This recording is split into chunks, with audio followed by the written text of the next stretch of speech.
DWৰ অধীনৰ ৫,৫৫০টা LPP পদৰ যি নিযুক্তি প্ৰক্ৰিয়া চলি আছে তাৰ যোৱা 11 অক্টোবৰ তাৰিখে এখন নটিফিকেশ্যন প্ৰকাশ পাইছে।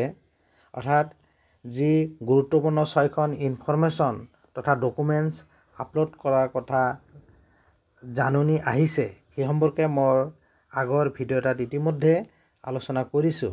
আৰু এই ইনফৰমেশ্যনখিনি আপলোড কৰোঁতে বহুতে প্ৰব্লেম দেখা দিছে আৰু কমেণ্ট যোগে বহুতেও এই প্ৰশ্নসমূহ সুধি আছে আৰু একাংশই ইতিমধ্যে ছাকচেছফুল আপলোড কৰিছে। যিহেতু আপলোড কৰাৰ সময় 11 তাৰিখ মাজনিশাৰ পৰা 13 তাৰিখ অৰ্থাৎ আজি লাষ্ট ডেট আজি ৰাতি মাজনিশাৰ ভিতৰত এই কামখিনি কৰিব লাগিব। আৰু এই প্ৰব্লেমসমূহ মই থোৰত আলোচনা কৰিব বিচাৰিছোঁ। আৰু যিসকলে ইতিমধ্যে আপলোড কৰিছে সিহঁতসকলেতো কৰিলেই, আৰু যিসকলে কৰিব পৰা নাই বা কনফিউজ হৈ আছে সেইসকলৰ বাবে প্ৰথম কথাটো হৈছে আপোনালোকৰ এই কামখিনি যে কৰিব দিছে এই কামখিনি কাৰ বাবে। আপোনালোকে ইতিমধ্যে গম পাইছে যে ফাৰ্ষ্ট প্ৰভিশ্যনেল লিষ্ট প্ৰকাশ পাইছে। এই প্ৰভিশ্যনেল লিষ্টত প্ৰকাশ পোৱা সকলৰ বাবে নে যিসকলে অনলাইন আবেদন কৰিছিলে LPP এই পদখিনিৰ বাবে এই কামখিনি কৰিব লাগিব। ইয়াতে আপোনালোকৰ স্পষ্টকৈ লিখা আছে the candidates who have successfully submitted their online application। যিসকলে আবেদন কৰিছে সকলৰ বাবে ইয়াতে প্ৰভিশ্যনেল লিষ্টত নাম অহা নহয় সকলৰ বাবে এই কামখিনি কৰিব লাগিব। তাৰপিছত হৈছে আপোনাৰ যি 6টা পইণ্ট দিয়া আছে, ইনফৰমেশ্যন দিয়া আছে।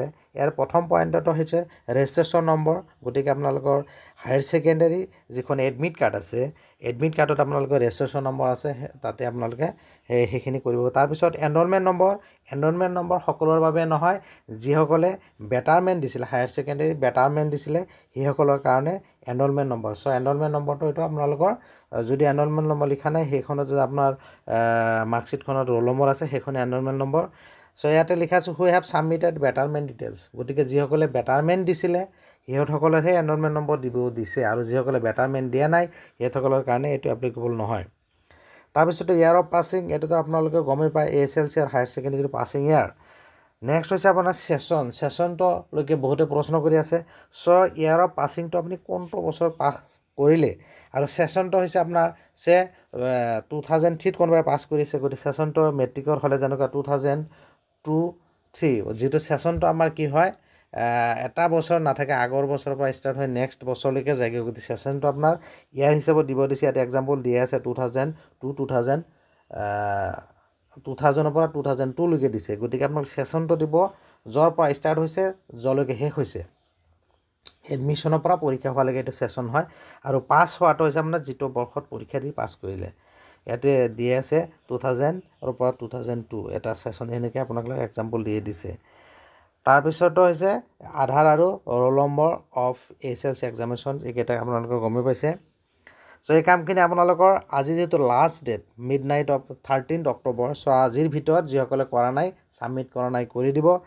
আৰু এই লগ ইন কৰোঁতে বহুতে প্ৰব্লেমে দেখা দিছে। গতিকে আপোনাৰ লগ ইন কৰোঁতে আপোনাৰ অফিচিয়েল ৱেবছাইটত গৈ ক্লিক কৰিলে ইয়াতে অপশ্যনটোত ক্লিক কৰিব যেতিয়া, তেতিয়া আপোনালোকৰ এইটো পেজ খোল খাব। আপোনালোকে অনলাইন আবেদন কৰাৰ সময়ত যিটো ৰেজিষ্ট্ৰেশ্যন নম্বৰ পাইছিলে সেইখনৰ লগতে আপোনালোকে যে পাছৱৰ্ড ক্ৰিয়েট কৰিছিলে সেই পাছৱৰ্ডটো দি পেলাই এইটো লগ ইন কৰিব লাগিব। আৰু বহুতে পাছৱৰ্ড পাহৰি গৈছে। একচুৱেলি আপোনাৰ যেতিয়া অনলাইন আবেদন কৰিছিলে তেতিয়া কিন্তু আপোনাৰ যিটো ৰেজিষ্ট্ৰেশ্যন আৰু পাছৱৰ্ডটো ফিউচাৰ ৰেফাৰেঞ্চৰ কাৰণে ৰাখি দিয়াৰ কাৰণে উল্লেখ কৰা আছিলে। যদি আপুনি পাছৱৰ্ড পাহৰি গৈছে তেনেহ'লে আপোনালোকে ইয়াতে চাওক ফৰগেট পাছৱৰ্ড বুলি অপশ্যন আছে, ইয়াত মাৰি দিব। ফৰগেট পাছৱৰ্ড মাৰি দিয়াৰ লগে লগে আপোনালোকৰ যদি অনলাইনৰ আবেদন কৰাৰ সময়ত যিটো প্ৰিণ্ট আউট ৰাখিছিলে তাতে ৰেজিষ্ট্ৰেশ্যন নম্বৰটো আছে। সেই ৰেজিষ্ট্ৰেশ্যন নম্বৰটো ইয়াত বহাই দি ছাবমিট কৰিলে আপোনাৰ যিটো ৰেজিষ্টাৰ্ড মোবাইল নম্বৰ আছে তাত পাছৱৰ্ড গুচি যাব। সেই পাছৱৰ্ড লৈ পেলাই গো টু লগ ইনত গ'লে আকৌ আপোনালোকৰ এই পেজটো যেতিয়া খুলি আহিব তেতিয়া সেই আপোনাৰ যিটো পাছৱৰ্ড পাব সেইটো দি পেলাই খুলিব। এতিয়া বহুতে এই পাছৱৰ্ড ফৰগেট পাছৱৰ্ড মাৰি খোলা নাই, এইটো কেতিয়াবা ছাৰ্ভাৰ ডাউন হোৱাৰ কাৰণে হ'ব পাৰে, যিহেতু সকলোৱে ট্ৰাই কৰি আছে কম সময়ৰ ভিতৰত। গতিকে এইখিনি আপোনালোকৰ হ'ব নিশ্চয়। আৰু এই কামখিনি এই 5,550 পদৰ কাৰণে যে আবেদন কৰা সকলোৱে এই কামখিনি কৰিব লাগিব। মোৰ ভিডিঅ'টোৰ যোগেদি এই কথাখিনি শ্বেয়াৰ কৰিলোঁ। আৰু যিসকলে এই কামখিনি কৰা নাই আজিৰ ভিতৰত কৰি দিয়ক। ভিডিঅ'টো এইখিনি আছিলে, ধন্যবাদ।